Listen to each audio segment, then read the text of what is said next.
12:01, so we'll go ahead and get started.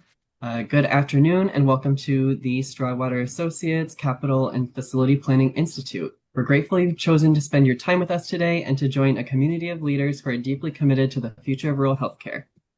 Today's institute is designed to be practical, candid, and forward-looking. Throughout the institute, you'll hear from Stroudwater leaders who bring deep expertise in rural strategy, finance, and operations. Today, we are joined by Brian Hapala, CEO of Stroudwater Capital Partners, and John Downs, Principal at Stroudwater.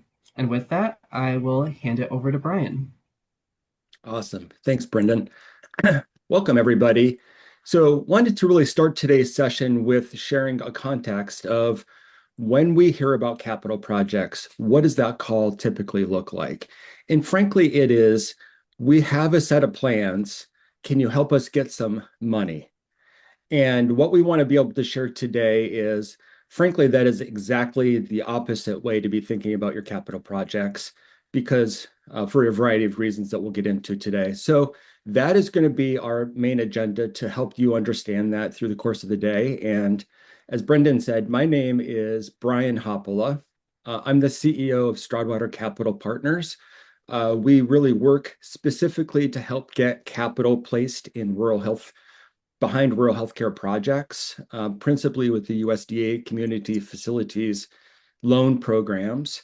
We won't be getting into those programs today, so make a note to yourself that if it is something that is of interest to you, please follow up. Our contact information is all over, and ask any of those questions outside of today's session, because we're going to be focused more generally today on how to make sure your capital investment is going to create the bang for the buck and how it stays on the rails and how you plan it from the start with the best practice. And I can't think of anybody better to do this with than my partner, John Downs, who is with me. JD, do you want to give yourself an introduction and your background? Sure. My name is John Downs, and I am a principal at Stroudwater. Have been here for 16 years, and prior to that, spent 14 years as a principal inside of an architectural firm. I am not an architect by training. I like to use the old "I stayed at a Holiday Inn Express" joke. But my job when I was inside of the firm was to facilitate the conversation between the architectural team and the healthcare side. And so I was doing space programming, I was doing master facility planning. And then when I joined Stroudwater, I really kind of moved upstream a bit in terms of looking at the underlying demand for services in a market as the key input, or one of the key inputs that we'll share today, to any facility investment. It's important for us to be able to think of differentiating our wants versus the actual community needs. And so that's really been the role that I've been playing on these projects with Brian and my other colleagues at Stroudwater and Stroudwater Capital Partners. I love it. Thanks, JD. So let's kind of jump into it. What are we going to cover today? First thing that we want to make sure that we cover is this idea of how do you Brian, identify? I'm not seeing your slides. You're I not. just see Oh, a goodness. background. Wow. All right. Well, that is helpful to know. Thank you for that. Here I was starting to share slides and had forgotten this. Sharing is not turned on. That's above my pay grade, JD. Okay, I Here we go. think I Now just we're let sharing you. slides. Thank you for that Sure. consideration. That is good to know. Resetting. Yeah. So what are we working on today? Today, we're going to really work on this idea of how do we identify the resources that we have available to support a capital investment? What are the practical steps associated with that? We're not going to get into the mechanics of the math again. Offline conversations for any of you on today's call that are CFOs and want to do any kind of deep dives into debt capacity. We do also want to make sure that, as JD just alluded to in his introduction, that we help you understand how to ground decisions in the data. One of my very first mentors happened to be a nurse administrator, Marlene, and she had a saying that when things would kind of get murky, she would say, "Brian, just remember, facts are stubborn things." So I come back to that a lot in this stage of, we want to create a fact base, using the data that JD is going to talk about, so that that can be one of the stubborn things in the process. as we go through the development, the creation of a capital project itself. And we also today want to make sure that we address this issue of when things aren't quite aligning and they're not fitting. The thing that I would share with you at the start is you will have times, every capital project goes through times where it seems to be, a mismatch. We have too much scope for the budget that's available, or we might have some extra resources. How best might we want to use those resources strategically? So there's a process to understand how to bring things kind of back into alignment that we're going to share with you today. Those are the three main goals. There is certainly going to be some opportunity to talk about, after you get through a planning process, how do you bring that through to the financing? Again, not a deep dive into that. And we will also have time for questions. So with that, Brendan, if you could fire up our first poll, one of the things that really helped JD and I is think about, where are you in your capital journey? Is this something that you're still exploring? Are you actively developing a plan? Have you been building a case for securing financing? Are you ready to execute, or have you stalled? And things seem to take themselves a life of their own. So we'll give folks a minute to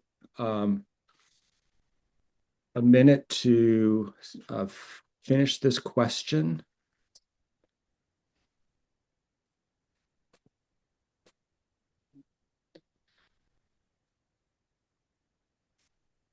What do you think? I think we can probably close the poll now. Let's see who we've Sure. got.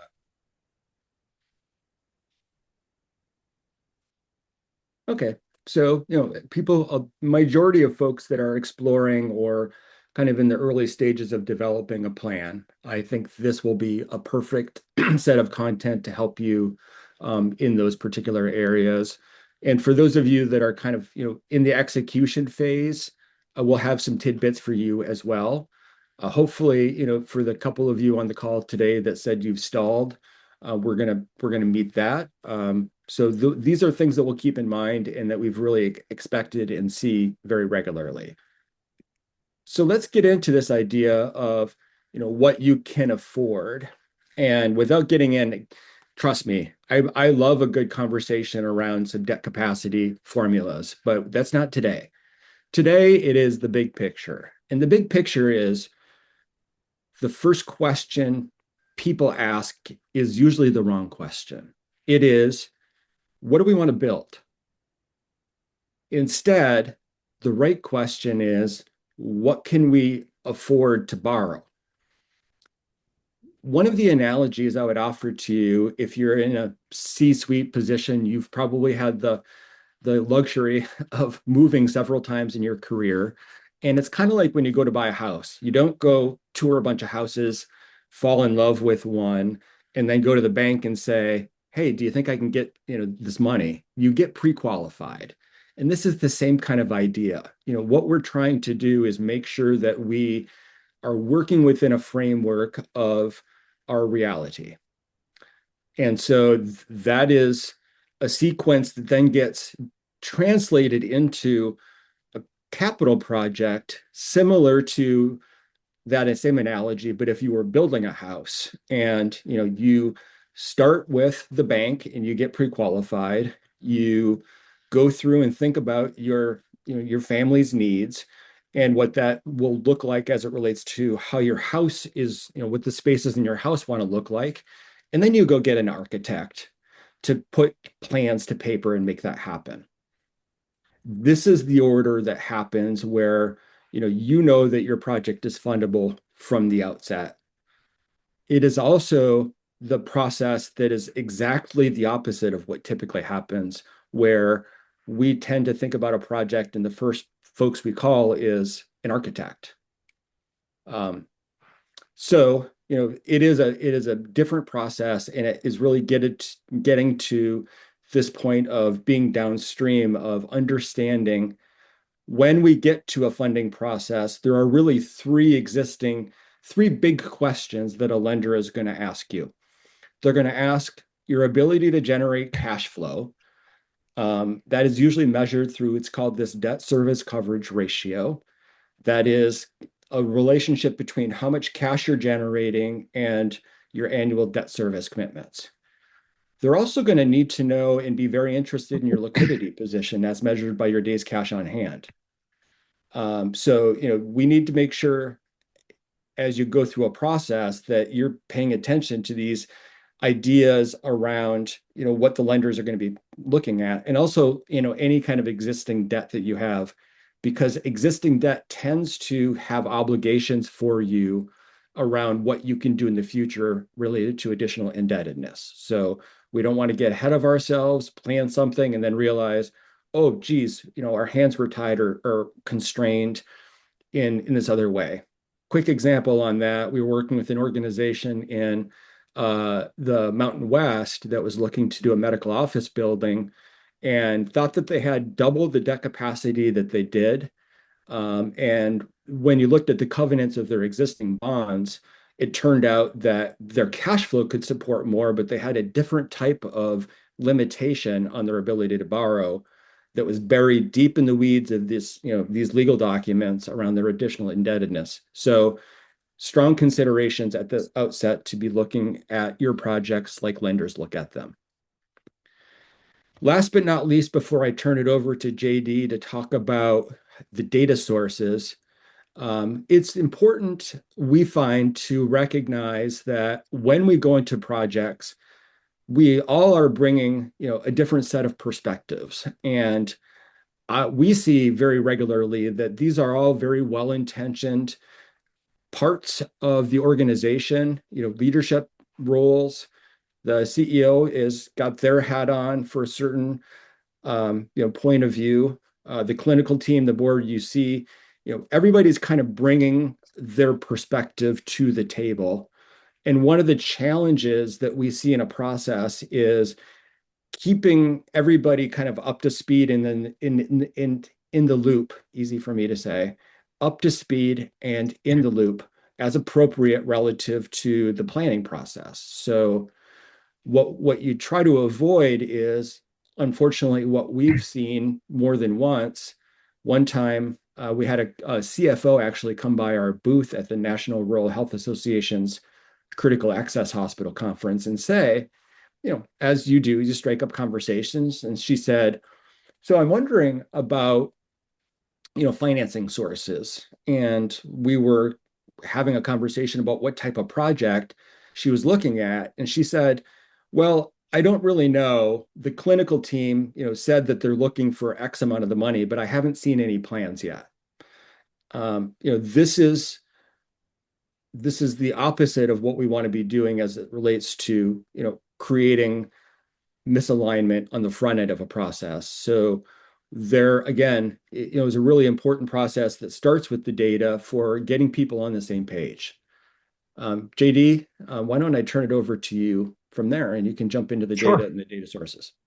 Yeah, and I might start by going backwards to, that example that Brian gave from the alignment or the misalignment, if it were, where a CEO says, hey, I want to borrow or I need to get sourcing a certain amount of money because the clinical team is running off and doing something that I don't really understand or I don't really know about.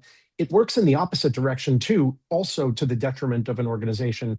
We've worked with clients where the senior team has identified, yes, we want to do this. And to Brian's earlier example of designing before we knew what we could fund, they've gone down the line with an architectural team. The architect is taking a menu order.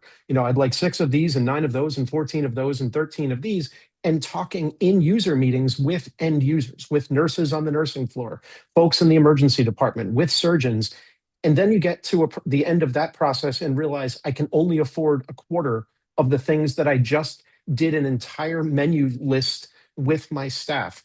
And now the staff looks at management and says, don't waste my time anymore. We were really excited. We were going to get this. Now you're telling me we're not going to get this. Why did I spend all of those hours doing meetings? It's a waste of their time, and it's a waste and a loss of credibility inside of the organization. So that their alignment cannot be strongly emphasized enough why it's important to do that. One last point on that, JD, as well, that we see, which is those things happen and the staff are now attached to this solution which wasn't feasible. So Right. anything that is feasible is now kind of a takeaway, even though it's you're going to connect it exactly to what the community's needs were, and what the original plan was excess and not really warranted. But psychologically, once you've gone down that road, then all of a sudden everything else becomes a takeaway. Sure. So how do we avoid that, JD? Yeah, so we start with grounding our decisions in data, and we'll talk about some of the specific areas that we look at and sources that we can use to get some of that data. You want to go to the next one, Brian? Yeah, hopefully. There we go. There we are. So number one is differentiating what I want versus what my community needs. And this is something we see everywhere because we all often have an appetite that exceeds our ability to pay for it. The key is making sure that we're looking at things rationally. And if we can balance that by looking at market demand, at actual need in a community, it just puts us into a better situation. So if we're designing services that the community wants versus things that are actually needed, the project is going to get much larger. It's going to get really expensive, and we likely may see the entire project crumble.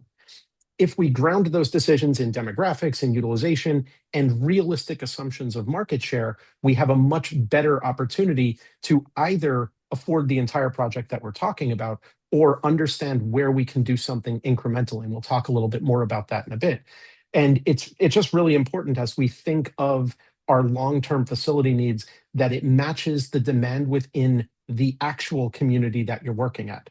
We often see folks that come from another hospital and say, I built this in my previous hospital and I want to put it here. If the community is exactly the same, perfectly homogenous, then we could maybe support that. But if it's different, then we have to look at the actual utilization of your current community.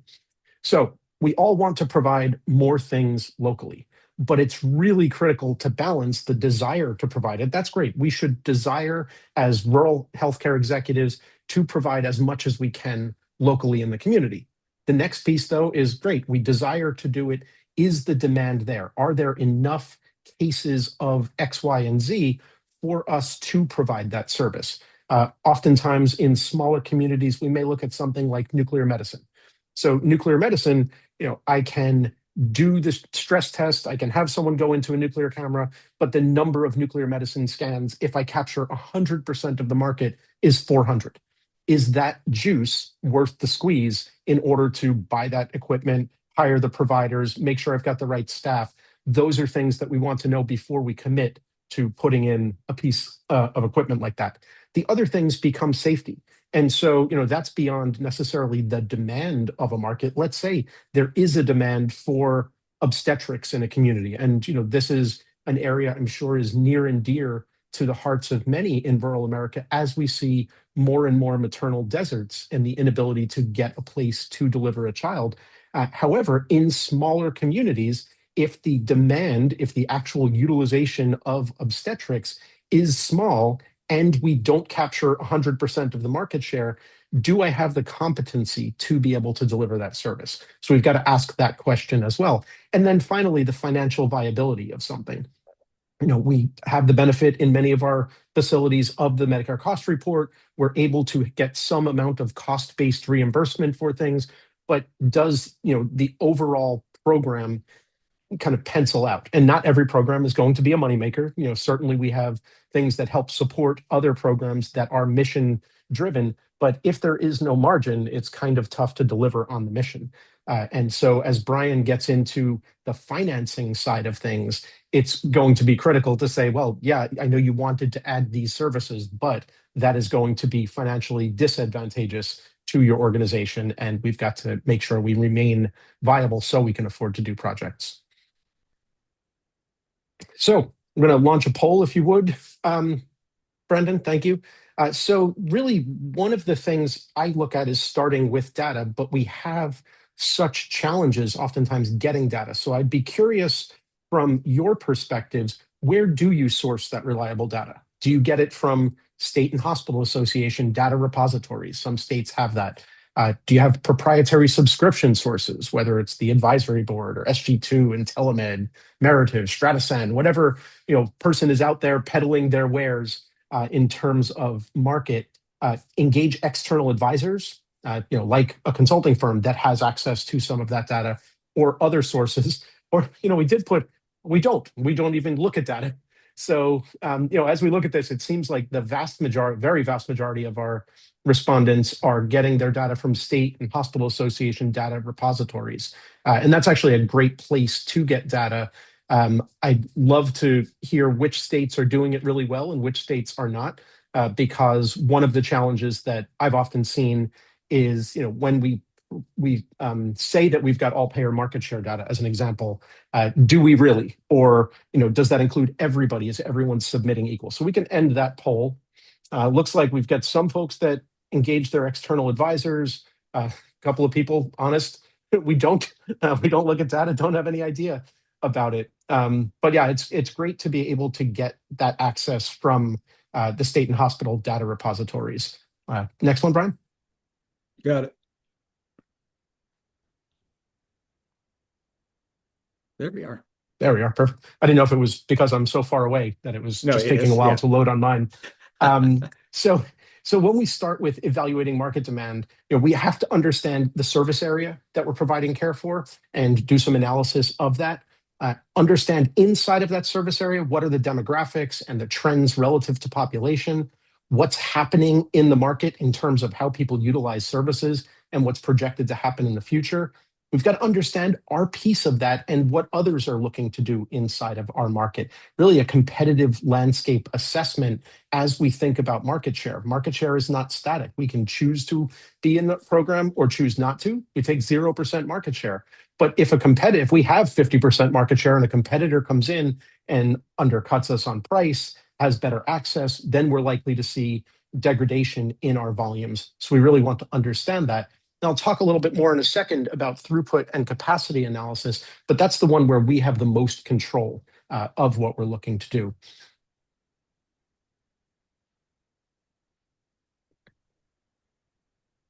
Oops, skipped it. Sorry.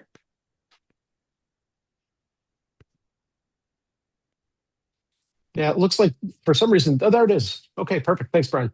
This image is giving me problems in PowerPoint. I don't know why. It just disappears sometimes. But as I kind of went through some of the things we think about, this is a graphic to be able to think about it in your environments. So there are four levers, I would argue, of demand for healthcare services. And it starts with the population, the geography, the service area that we're providing that care for. Once we have that population, the rate at which people in that population utilize services, multiply the population times that rate, gives us 100% of the market. My example earlier of nuclear medicine, 100% of the market says there are 400 SPECT scans in the market. Is that worth us investing to be able to do it? Because if we got 400 of them, that might make sense. But the next lever is market share. And so when we think about that market share lever, that's where someone else may want a piece of our market, or we may want a piece of someone else's market. How do we toggle that so that we can increase volumes? And then finally, on the throughput side, this is one where we have the greatest amount of control. We're able to extend our hours if need be. We're able to extend our days if need be. We can get more efficient in how we turn over rooms. I think as we've continued to face the pressures that we face, long gone are the days of just every provider gets 3 exam rooms regardless of their volume. We have to kind of titrate that to the need for those exam rooms, because when we think of I've got 8 hours a day, 250 days a year to provide a particular amount of care, that's 2,000 hours per device, per room, per unit. How fast can I get those things turned over to be most efficient? So when we think about our service area, this is a service area map from where I am sitting right now. I'm doing a project out on the North Shore of Oahu in Hawaii. And so, we worked with that client to say, what is your service area? Sometimes we're a county hospital or we're a district hospital, and they define the service area for you. I am X parish hospital. My service area is the parish in Louisiana. I am a county hospital and my service area is this county. That's one way to do it, or it's our own hospital defined service area. These are the areas that we consider ours. I would ask, as we think about that, though, to really dig into kind of a patient origin. It's not so much the old days of saying, well, based on 75% of my Medicare discharges from contiguous zip codes, that should be my service area. That worked when things were very inpatient focused. Now that things are much more outpatient focused, I encourage folks to look at a patient origin for at least the emergency department. Oftentimes, the emergency department, the inpatient, and the clinic will give three different numbers. So when we think about our population itself and the demographics, we want to understand where we are today, again, for your zip codes, not for, I'm in Texas and therefore, this is what I have. We want to understand your region in Texas, your region here in Hawaii, your region in Massachusetts. What is the service area that you're in today and what's projected to happen over the next several years? What's the distribution of age? If I am in a very, very young community, I'm going to have a lot more potential childbirth. If I'm in a very, very old community, I am not going to have a robust OB program absent a fantastic IVF program. So all of those things we need to be thinking about.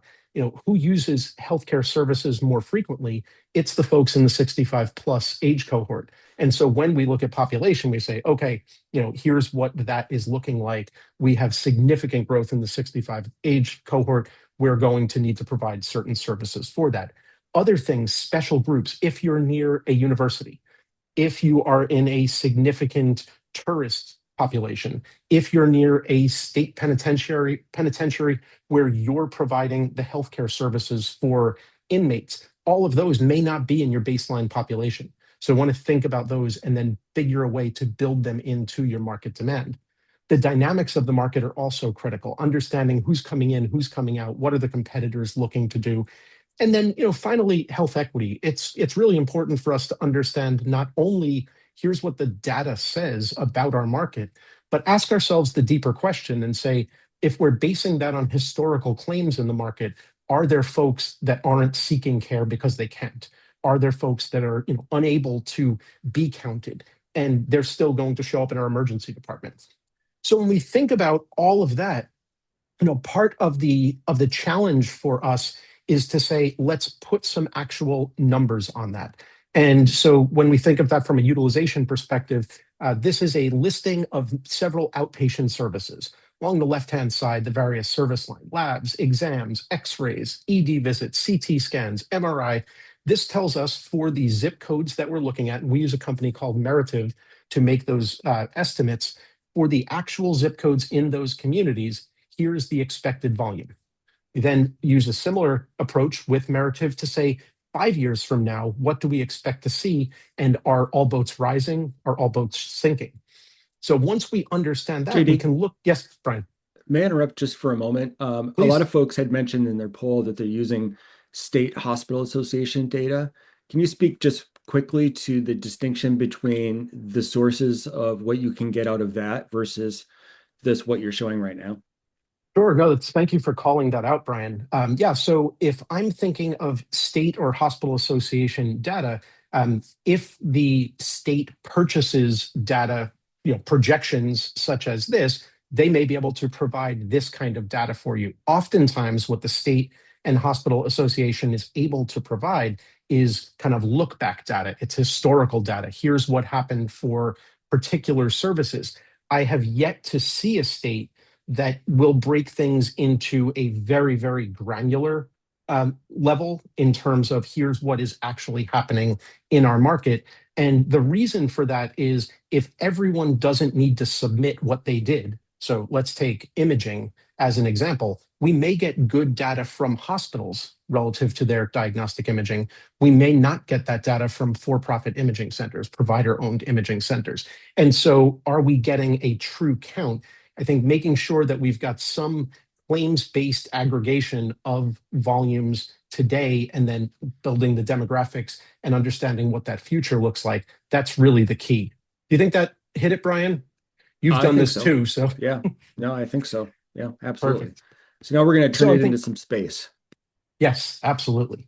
So once we understand how much data is out there, then the key for us is how do we start turning that into space? And so the first piece is to say, if we've got 10,000 of these things we're doing, there are 10,000 CT scans, we've got to be able to look at the number of days that we provide that service, the number of hours, and kind of build that through to understand, do we need one CT scanner? Do we need two CT scanners? This isn't designing the CT scanner at this point. This is saying, do we need one or two? Many times in rural communities, it's a 0 or 1 question. We could capture 100% of the market and do it all in one device.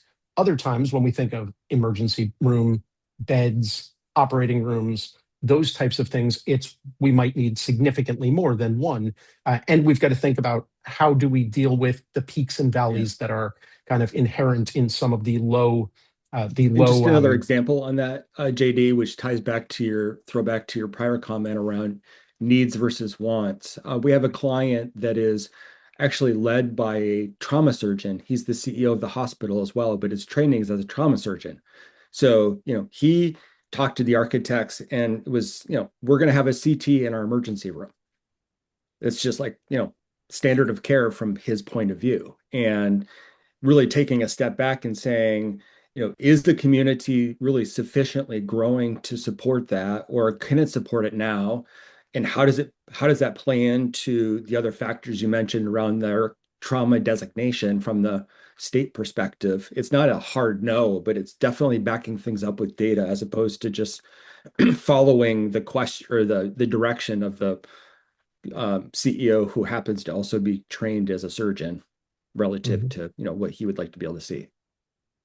Absolutely. That's great, Brian. So we think of defining the key units, then we've got to put some amount of space that ties back to that actual demand. We're going to do X, and here's the space that it takes. And we'll talk a little bit more about that in a second. Then realistic construction cost projections. I can't stress enough to be realistic early on in the process. Get advice from your local builders that do healthcare work, not the guy that did the auto body or the person that just built the church. Healthcare construction is very different.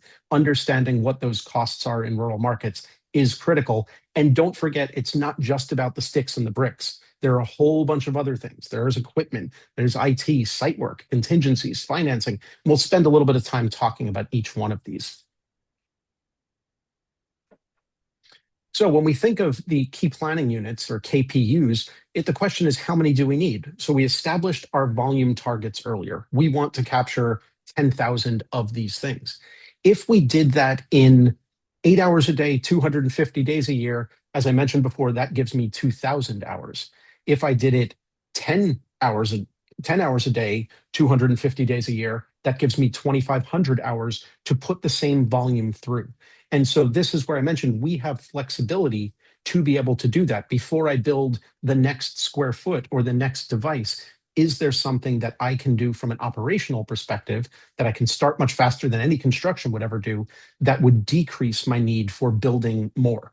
The other pieces are, can we do shorter procedures, decrease visit length, improve our efficiency factors? But all of those are the areas that we've got to think about as we try to take volume and turn it into a number of things.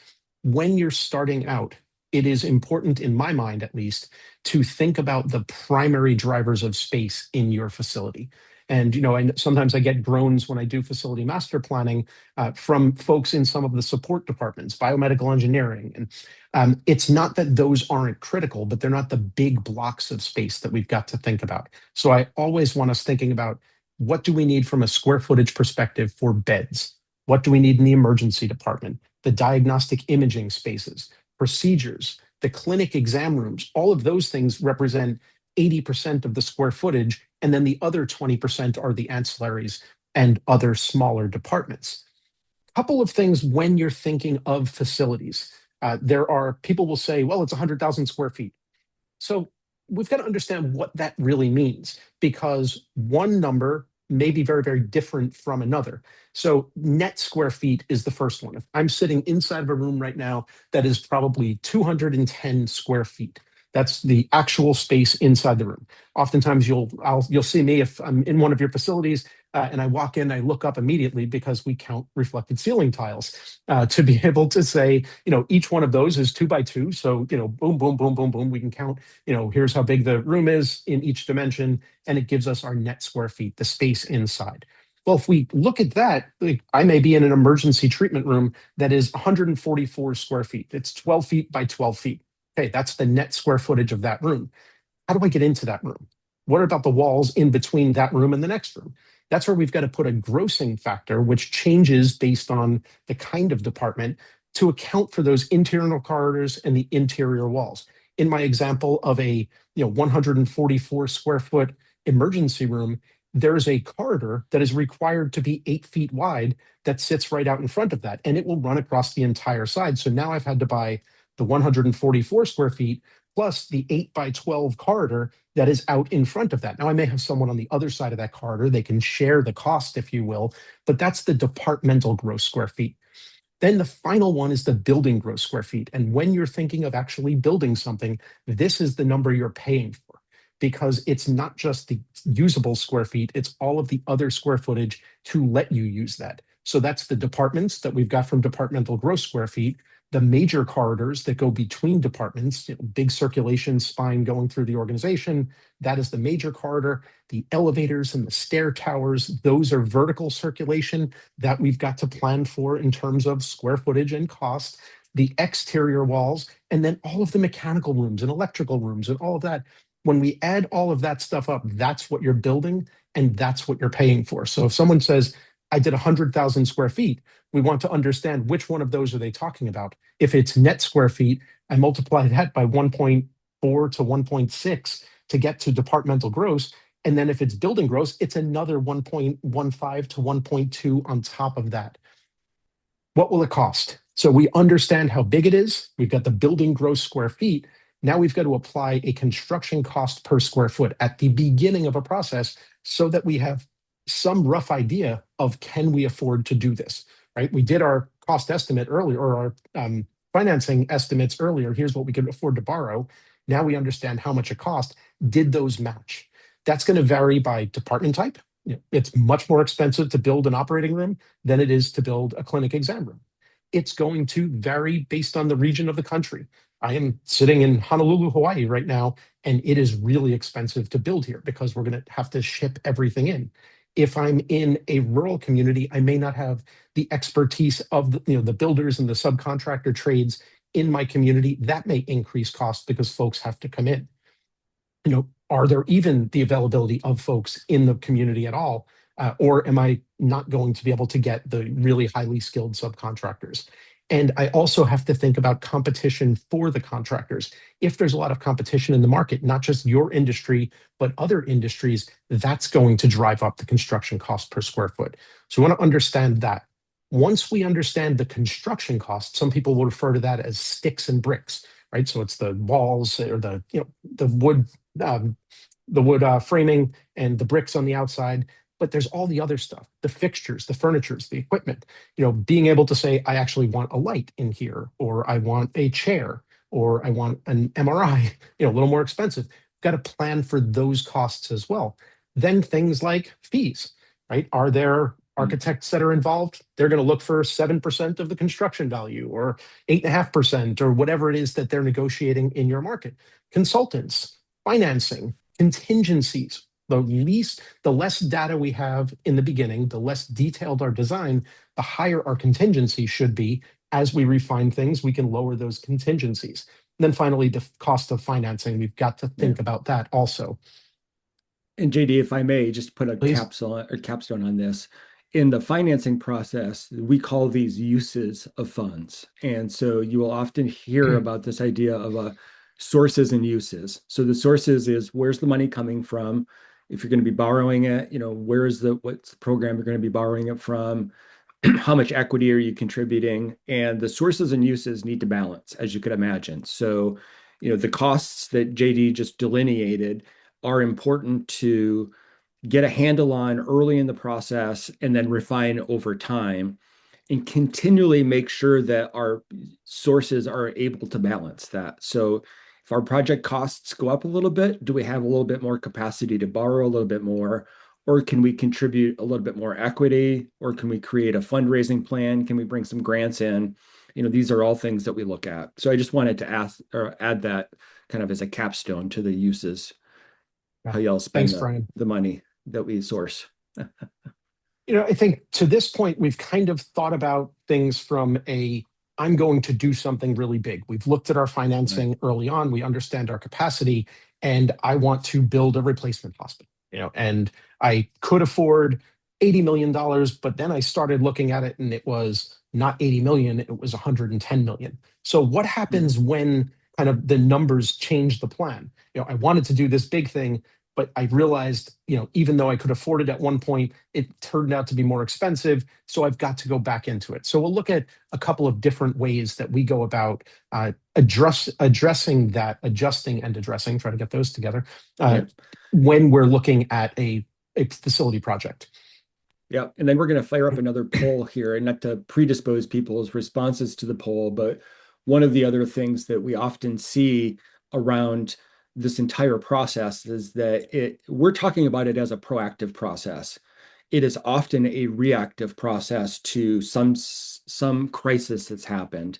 The electrical system caught fire, or the air conditioning, we've got a leak in the roof, you name it, you've lived it. So I think that, one of the themes here is, really, how do you get out ahead of this? And I think this is a great context for that of, if you were to put together a plan, is this something that you'd really like to wrap up in less than a month, within a quarter, within half a year, longer than that, or do you not have any idea? Yeah, I think we've got about half of the respondents in so far. It certainly seems like 3 to 6 months is the leading candidate Mhm. out here. And I think as we think about facility master planning, and as Brian mentioned, trying to be more proactive, I think, in my opinion, facility master planning should be an ongoing process that any organization continues to take on, not just when you need to do something. Because doing a plan doesn't require you to do a design. Doing a plan lets you think about what might be needed when, and if we need something, how should it go? Where should it go? So, I think the majority of folks came in with 3 to 6 months. We've got a couple of folks at 1 to 3, folks longer than 6 months, and a couple with no idea. I would certainly be looking to do facility master planning more frequently in a shorter period of time, as opposed to I can't do this every 5 years if it takes me 6 months or longer every time that I go through this. I think the other piece is starting to define, is facility master planning the actual design process? And if that's the case, then yes, absolutely much longer than 6 months to be able to do that. But let's jump forward, Brian. But So we think about if we cannot afford to do everything that we want to be able to do, we have to ask what can realistically be done within the affordable budget. And this is where it's often, I'm not doing a replacement hospital. I'm going to make an investment to fix an issue that I have today. A couple of things to really keep in mind. One, avoid throwing good money after bad. If I've got a very, very old building, let's not repurpose that into operating rooms, right? It's still an old building. Now you've just kind of renovated it into really expensive space. Think about investing where the impact is greatest and into facilities that will be part of your long term. When we think about that impact, it sometimes is, where do I touch the highest number of patients, right? In our facilities today, we're mostly moving out of, not intentionally, but just the way that the healthcare market has gone, we're moving a little out of the inpatient side and into the outpatient side. But I think of the number of people I touch in a given year at a hospital, it's a lot more in the clinic, in physical therapy, in the emergency department and imaging than it is on the inpatient rooms. Not to say they're not important, but we've got to keep that in mind. Where are we making the biggest impact on our community? Other ways to look at impact: where can I do financial improvement by growing a service that then helps me to drive additional financial capacity in the future? So I want to get into procedures, I want to do surgery. If I do those things, then I've got the opportunity to be able to go forward in the future. After I've got that program up and running, I've now got more revenue. I can do a second phase. yeah, Or the challenge operational we see improvement. often, JD, sorry to interrupt one more Please. time, because infrastructure tends to have been kind of neglected over a long period of time, the urgency of getting that fixed, it really does set the foundation. And we've seen a number of plans where people have said they want to finance a significant central plant expansion that then, enables future clinical expansions. And the challenge really is, to put a fine point on it, that if that consumes all of your debt capacity and it's not generating more revenue, then you've, you've made improvements, but you're not necessarily strategically moving forward. And I thought that might be another way to illustrate what you were saying. Yeah, absolutely. And I think it goes to that last point of just saying any initial phase that we're doing must be complete and functional on its own. If we can't say, I'm going to do phase one, but phase one can only work if I also do phase two, well, then they're not separate phases. They can be done sequentially, but they both must be done. Anything that Right. we think of as a phase has to be complete and functional, begin to generate revenue so we can then move on to the other. And let's look at a specific example here. So again, building new, sometimes it's impossible. I often have clients that say, hey, I really want to do a replacement hospital. I read in Modern Healthcare that this place did it for $35 million, or this place did it for $22 million. Those were a long time ago. And now when we look at those, it's not often in those numbers anymore, when costs are often over $1,000 a square foot. So I'll walk through an example. Inpatient nursing unit. Let's just, for argument's sake, assume that we've got $1,000 per square foot project cost, right? That's probably low, but we'll call it that for now. Each one of the inpatient rooms has a room and a toilet. That's 350 net square feet. So it's $350,000 to build each individual room. Doesn't have any lights in it yet, doesn't have any mechanical systems, doesn't have anything. It's just to build that room there. Corridors, storage, support, all of the things on the nursing unit bring the amount of department gross square feet per room to about 750 square feet. So that's the room with the toilet, the corridors, and all of the other things. So now we're thinking we've got $750,000 for each room that we put in. If that's 15 patient beds, that's 7,500 square feet at which would be $7.5 million. If we're building new, we've got to think about exterior walls, mechanicals. Do we need an elevator? That might add another 20% for that building gross factor, which brings that 7,500 square foot unit to 9,000 square feet. That's what we pay for, 9,000 square feet at $1,000 a square foot, $9 million to do that 15 bed inpatient unit. So it's really important for us to kind of early on level set what is realistic. Back in, when I was doing this in the architectural firm, we were talking about $300 a square foot and $275 a square foot. Those numbers aren't there anymore. It's significantly higher now. Brian, do you see that in your work? Sadly, I do. And I'm hoping, frankly, that there are still some folks left on the call after this slide, because these can be some, seriously alarming numbers, for sure. And yeah, so how do we think it through, JD, from a strategic perspective as it relates to, do we get any kind of return on investment from these types of high capital costs? Yeah. And so, I think the first piece there is saying, how do I go through a process to understand what it is that I need? I understand what I can afford. I looked at it and said, I can't afford a replacement hospital. I'm going to have to use my existing facility in some way. How can I go about doing some of that planning? So, when we asked that poll question earlier about how long is the master facility planning process, 3 to 6+ months is what I used to see inside of an architectural firm. It was a moderate process, but it was pretty prolonged. The design team may come on site every 3 or 4 weeks, present something, receive some comments, go back to the drawing board, come back again, present it again, revise, rinse and repeat. When I did this, we interviewed every department. We developed solutions for every department and really didn't think a lot about the financial modeling as we were doing that.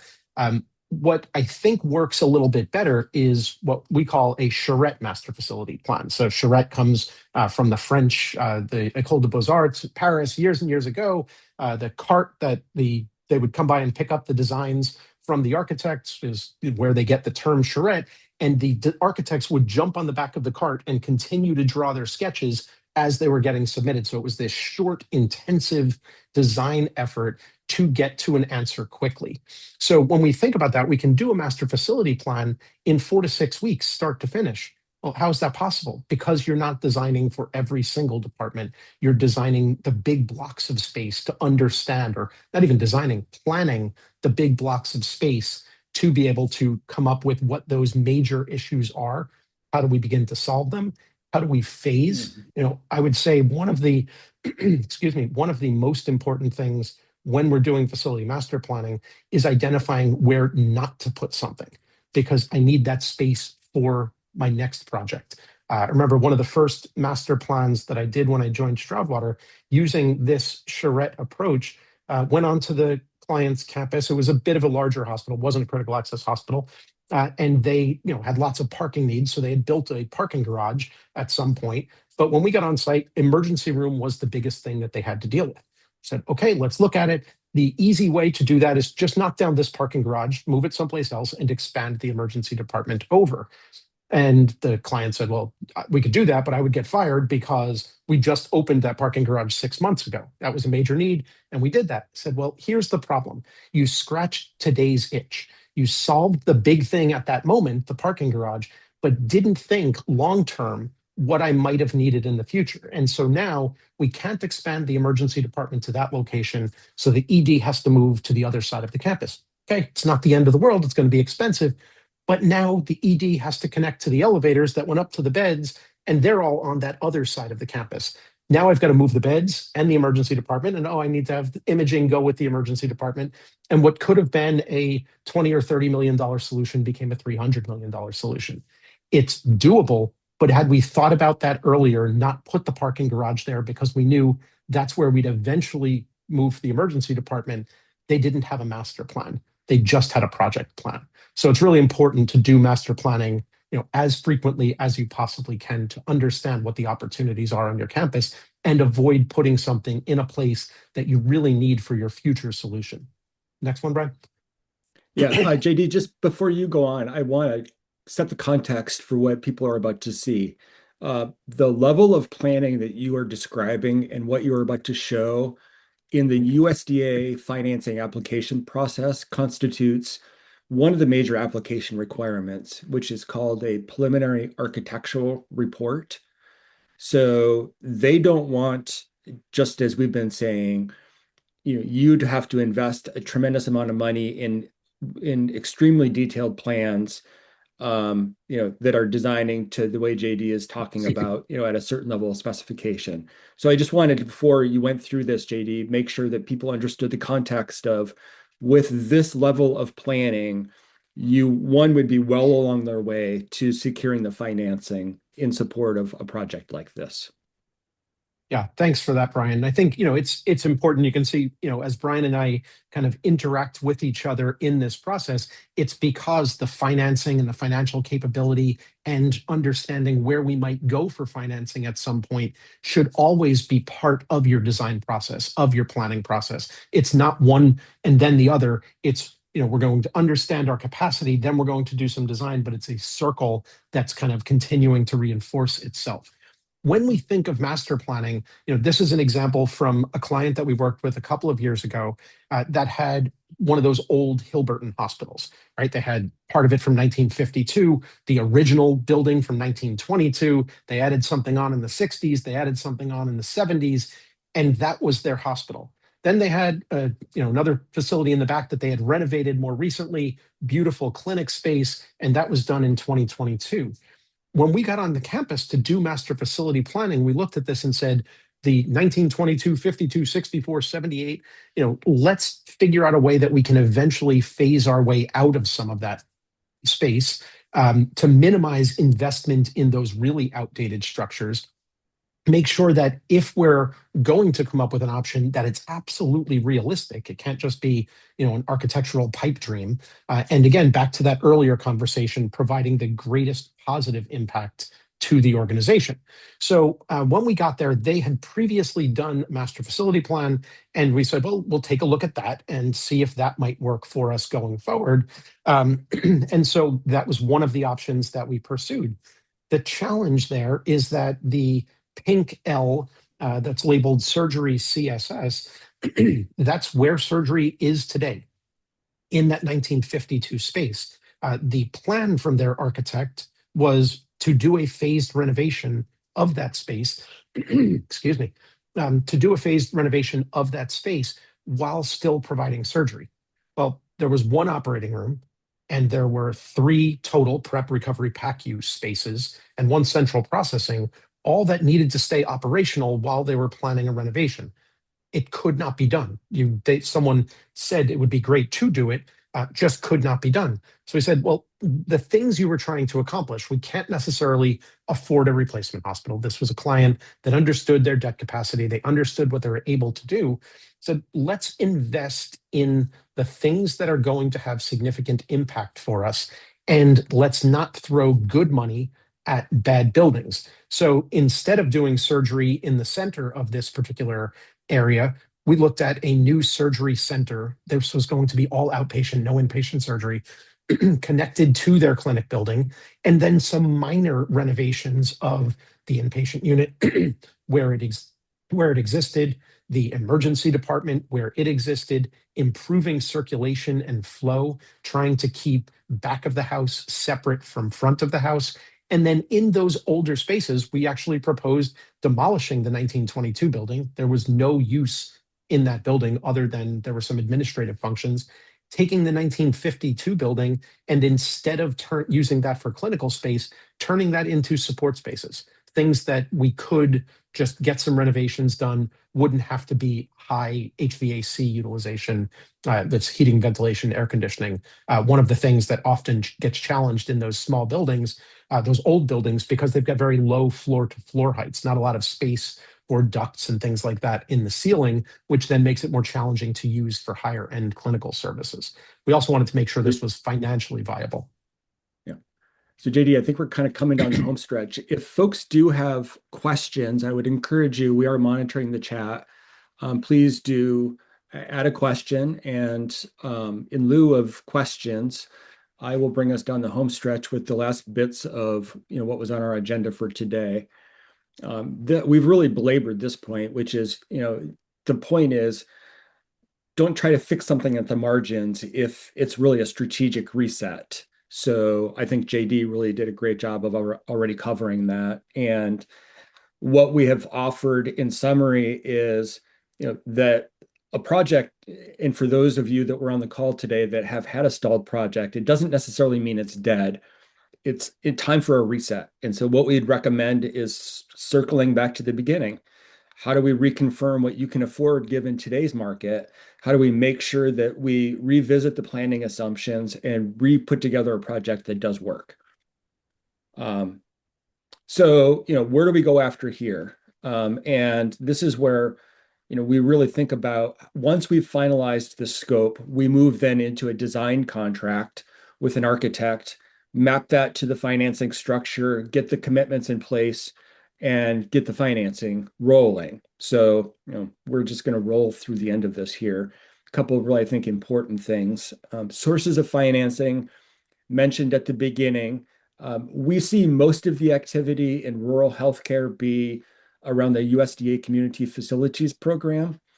To be frank, the tax-exempt bond market or Wall Street hasn't really cared much about funding things in rural healthcare unless they can get your tax dollars. And so, if you want to go to the community and get a new tax, that becomes an option. But in lieu of that, they're not as interested in providing bonds for revenues like they would to larger healthcare systems, for example. We see a lot of things that combine structures. So, it's a little bit of building what they call the capital stack in the finance world. And hey, Brian. Yep. I just want to pop in. I believe we've got a 90-minute window. Oh, we do. Okay, good. Yes. All right. I was anticipating the questions coming up. Yeah, thank you for resetting that. So yeah, just wanted to make sure that you weren't trying to race us through to we'll hit everything. 2 p.m. That's good to know since we're already at the top of the hour, but that's perfect. All right. Thanks for the resetting, JD. I will take a breath then. We are both from the Northeast, so we tend to speak fast anyways. And the poor folks from the South that are on the call right now are like, y'all need to slow down. So I'm going to slow down. I think we hit this point, and it's worth re-saying, and that is, what you can afford today isn't permanent. The market is changing. Interest rates go up and down. Your performance is the biggest indicator of that. So I think that, what we really want to be able to communicate is when you are making investments in services, in spaces that support services that are tied to the community's need, that is going to create a revenue source that's worth factoring into the project and will change, quote unquote, what's affordable.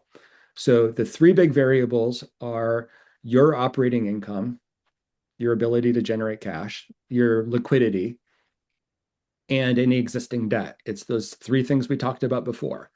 So, the biggest one that we can manage, to go back to what JD said, is how are we performing? And how we are performing, can be looked at a couple different ways. We tend to look at and like the measure. This is an Eric Shell special, if you know Eric from Stroudwater. This is called EBITDA margin less debt service. So it's essentially cash flow that's not being obscured by depreciation, but it's also still backing off any existing commitments we have for capital.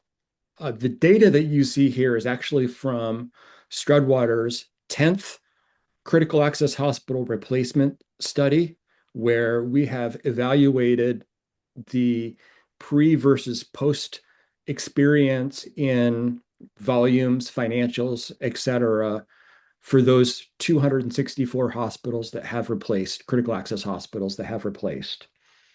We do this and have been doing it for 20 years, not because we believe critical access or replacement is the right answer for everybody, but what it does is it provides a good study design. The researchers, back when we did this study in 2005 for the first time, they advised us that the way that you control for this is to do kind of a pre versus post. So that's how we set it up, and we've continued to do it. And over the years, the initial 30 hospitals that we identified in 2020 or 2005 have now grown to 264. And so here is their data. Going into a project, as you might imagine, they were pretty profitable. 4 to 5% profit margins on a pretty consistent basis. As you might imagine, they go down at T0, which is the year of the replacement, and projects consume resources. So, they dip down to just above break even. And then, as services grow, they are growing their profitability over time. So this is the evidence base for capital investment working. It's through the lens of the replacement hospital, but we've seen it over and over again with services that have expanded, on an expansion or renovation expansion basis. The other thing, to hit here is liquidity. So again, using the same database, you see the median, in the replacement database was building up to a little over 110 days of cash on hand, then hitting a liquidity bump at the time of replacement and slowly building that up over time. So liquidity is a majorly important measure to be prepared for as you go into any kind of capital project. Now, the interesting thing that I really take away from all of these years of looking at the replacement study data is how these changes have shown to be making over time relative to volumes. What you see here is the dark teal line. Yeah, that's teal, right, JD? I'm Yes, colorblind. JD's my colorblind assist. it's The kind of dark teal it's a line. dark teal dot and a darker blue line. Thank you for that. Is our inpatient days. And you see, replacement hospitals weren't really having a different experience than other types of hospitals where, inpatient days, for all the reasons JD mentioned in the data portion, utilization of that has been flat or declining over time, the utilization rate. Now, interestingly, there is a kind of if you build it, they will come effect that happens in from T0 to T1.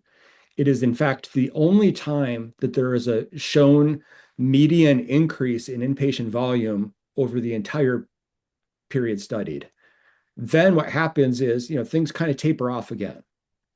So I interpret that as you have kind of a one-time readjustment or bump to market share, but then your market dynamics are taking back over again, and utilization rates are going to continue to go the way, as we say here in New England, the high tide is going to go, or the low tide's going to take it away. So I would just want to contrast that with this yellow line you see here that is reflective of adjusted patient days. So it's total growth. And the difference, of course, between inpatient and total adjusted patient days is our outpatient growth. So we see very consistent evidence that year over year changes going into the project, continue and are even accelerated for outpatient services in particular. In fact, the gains in outpatient, if you understand that the basis of the adjusted patient days is the patient day statistic, and we're adjusting it for how much of our business is from outpatient. So the idea that that measure went up 25% relative to this declining measure over time shows that that growth really did come from a lot of additional outpatient services.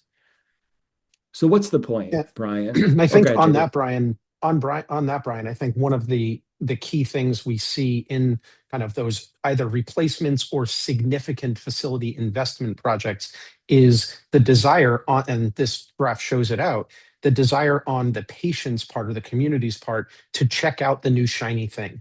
If I can choose where I'm going for physical therapy, for a clinic, for the emergency room, and you've got something new and shiny, I want to go see that. And that's where we see some of that. What's been important, though, is over the time period, over the 5-year post replacement or post significant investment, is that that growth has been sustained. It wasn't just a one time, I was happy and now I'm never coming back. I've actually Right. grown that continuously over those 5 years.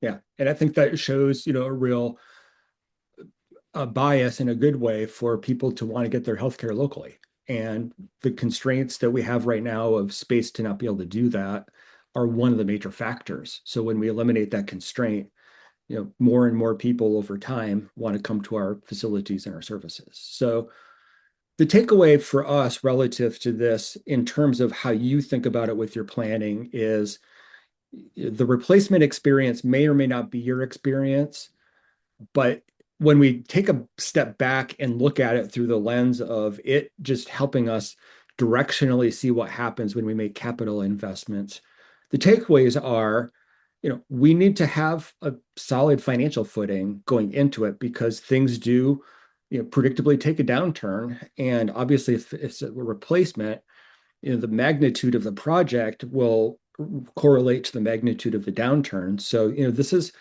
kind of the planning process that JD was talking about as you marry the financing to the need and the data in that very interactive process and iterative process, frankly. Nobody gets it right the first time. Not once in $1.5 billion of financing can I ever remember people getting it right in the first dozen times, frankly.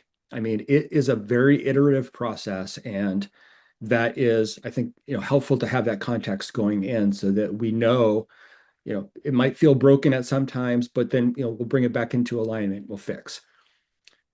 Liquidity, important to manage along with our ability to generate cash flow. Hit the idea that inpatient declines are offset by outpatient growth. Outpatient growth is where our profitability is typically generated in a critical access hospital. The inpatient does help us offset some of the capital costs. As Eric Schell, affectionately says, but don't let that cost report tail wag the dog and be the hospital down in the Southeast that designed your entire facility around the cost report. And you've got, this beautiful inpatient area that's empty because your outpatient emergency department is the size of a closet. Don't do that. One thing that we haven't talked about that I think is really also important when you're in the planning process around helping get people on board with what you would like to have as a result of a capital project is this last point down in the lower right. And it is this: as you grow services, you're going to need more people on the team. You're going to have to increase staffing. The good news is that we've seen in the replacement study is that because of how we're able to manage things with, kind of our fixed and step fixed costs. I feel like I'm Eric right now. We are able to, actually outpace, let me say it this way, we can gain efficiencies by letting our volume grow faster than we have to add staff. So we're able to, think of a facility investment as an investment in the organization overall, because it's going to increase our ability to meet more needs in the community. The community has shown that they want to get care locally.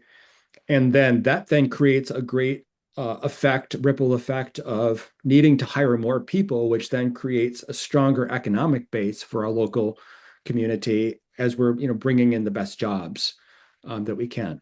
So all of that being said, you really only get to do this once, or if you're lucky, maybe twice, if you're really kind of a glutton for it, I guess. When you stick to the process, I guess the takeaway that I would say is, a process works, and having the discipline to kind of trust the process will yield a more predictable outcome. And sometimes what that includes is people doing it a different way. Like every architect you work with, as you invite them into the process, has their own way of doing it, which is very much, I think, similar to how JD characterized it earlier, which is they're going to want to come in and do interviews and take orders and go back to their offices and draw some things.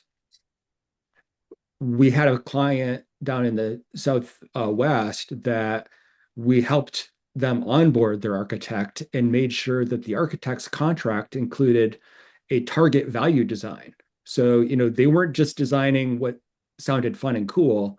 They were designing within the constraints of what the organization could afford. And they were accountable for, helping with some of those trade-offs, because there are trade-offs all the way along the way. Speaking of, one last poll that we'd ask from you before we wrap up today, which is, what is your biggest concern about the capital project that you shared with us you're in various stages of thinking through earlier? Whether that was, in the early planning processes, is it, my board's pushing me, or they're reluctant and I'm not sure how to get them on board? Do we have some concerns about what we can afford given what's going on economically, what's changed in the marketplace?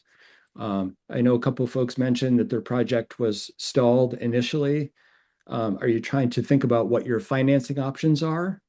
Or are you just here to learn before you even, initiate anything?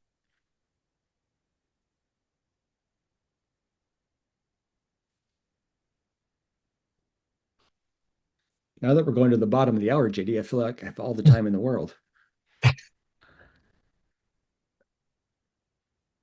Silly. Affordability. Yeah.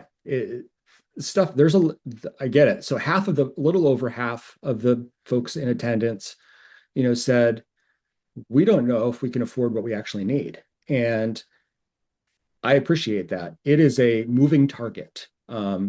We, as an offer to those of you, who have stuck through to the end of this webinar, we would be very happy to do a debt screen. So there's lots of different levels of information. There's very detailed debt capacity analyses. Sometimes it's helpful just to kind of look at some numbers to start with. And if that is something that is of interest, please reach out, and we can help ground some of that with what the current USDA rates are, and other things.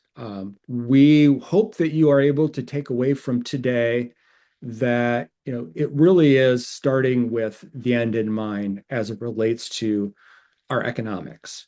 Thank you all for joining today. What I think I took away is many of y'all are starting a planning process and shared, that this economics piece is a missing variable. So we would love to partner with you and help figure out how you can solve that. These projects take on a life of their own, and they will stall and start um, regularly.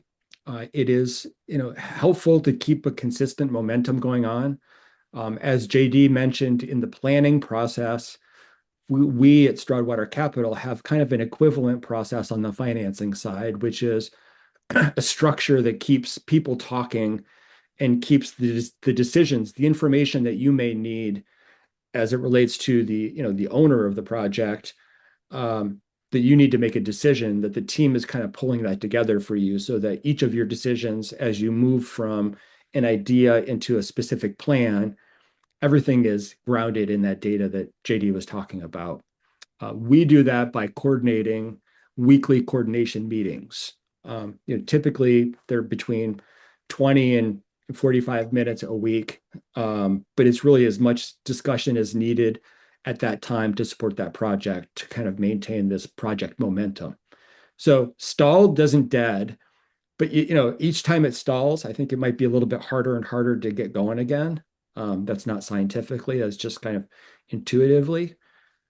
And again, I come back to, in planning and after planning, the sequence is what matters. And I think understanding that the process has been put together with intention to not just check the boxes on an application, but to really be curious around what the best options are and the best answers may be for how limited resources get invested in the infrastructure in your community.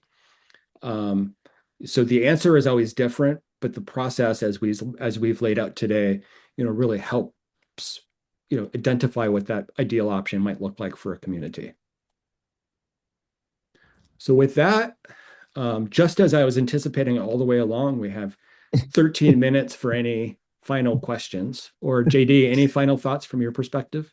No, I mean, I think you walked through a process of, starting from understanding what you can afford. We looked at grounding that in data, and then once you've got your process, how do you get it unstuck? I think we went through those things.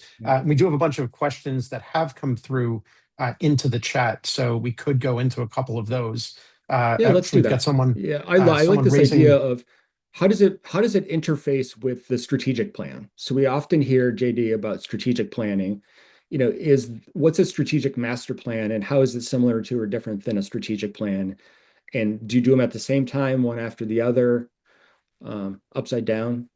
Yeah, no, I mean, I think doing them together is a great thing.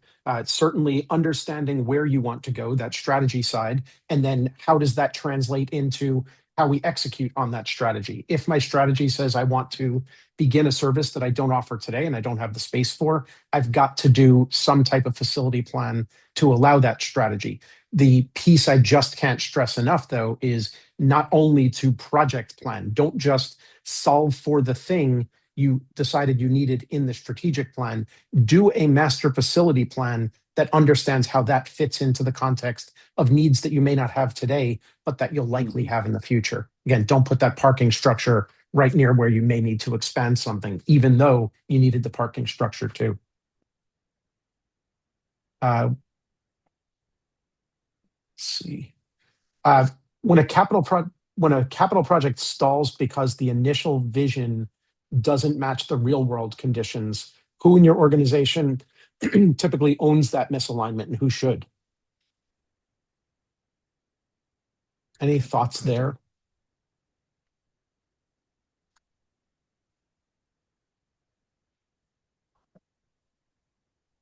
Yeah, I'm not seeing the question. Can you reread that one, JD? Sure, sure. Yeah, it was when a capital project stalls because the initial vision doesn't match the real world conditions, who Mm-hmm. typically has to own that misalignment, and who does own it and who should own it?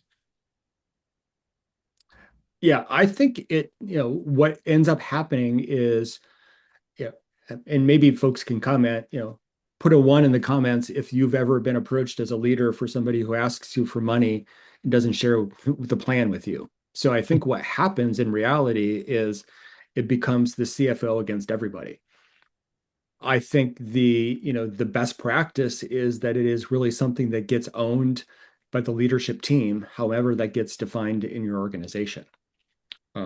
As we've demonstrated today, and even in our presentation, we can't not throw in different perspectives because they're so valuable at that time to provide a good context. And so, I would say, to me, the ownership group is that leadership team, and that leadership team is there to offer those different perspectives.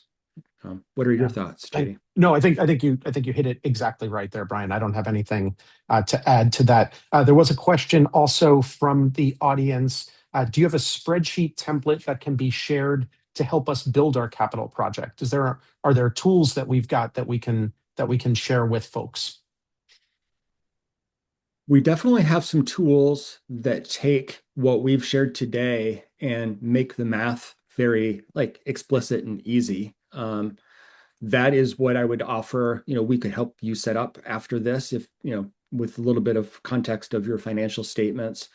The math is important, and it's instead of trying to take notes about how you go from what we can afford all the way down to after JD asks, grosses everything up 6,000 times and makes it all, really expensive. How much do we actually have to work with at the end?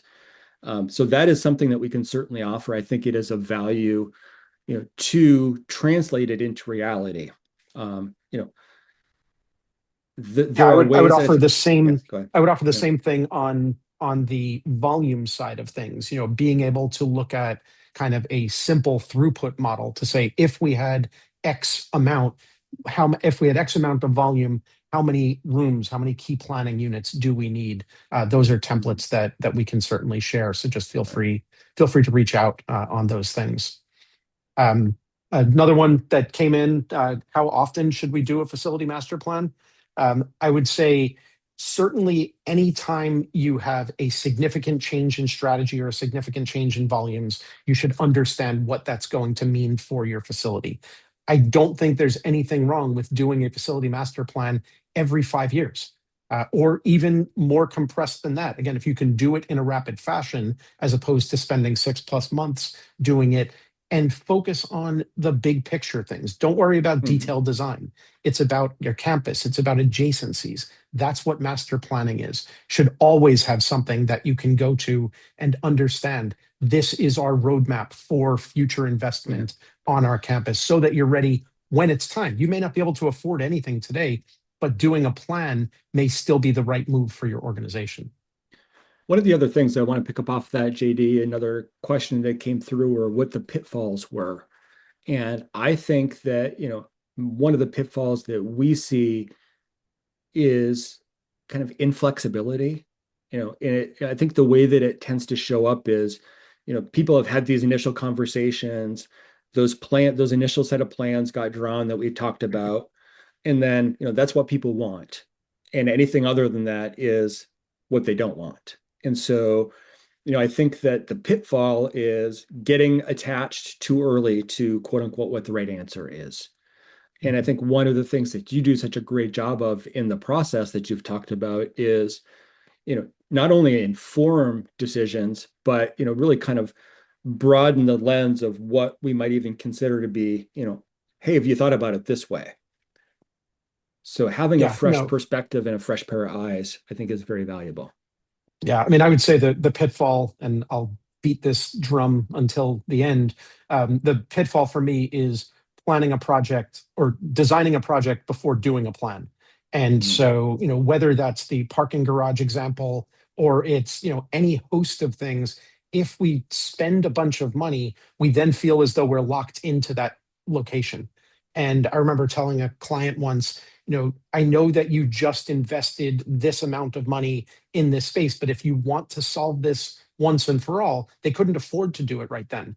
If you want to, spend $500,000 in this location, just understand eventually that's going to go away. And as long as you can say, I'm willing to accept that, then go ahead and put that space there today. But long term, that's where it needs to go. And I think that is it, Brian. that is it.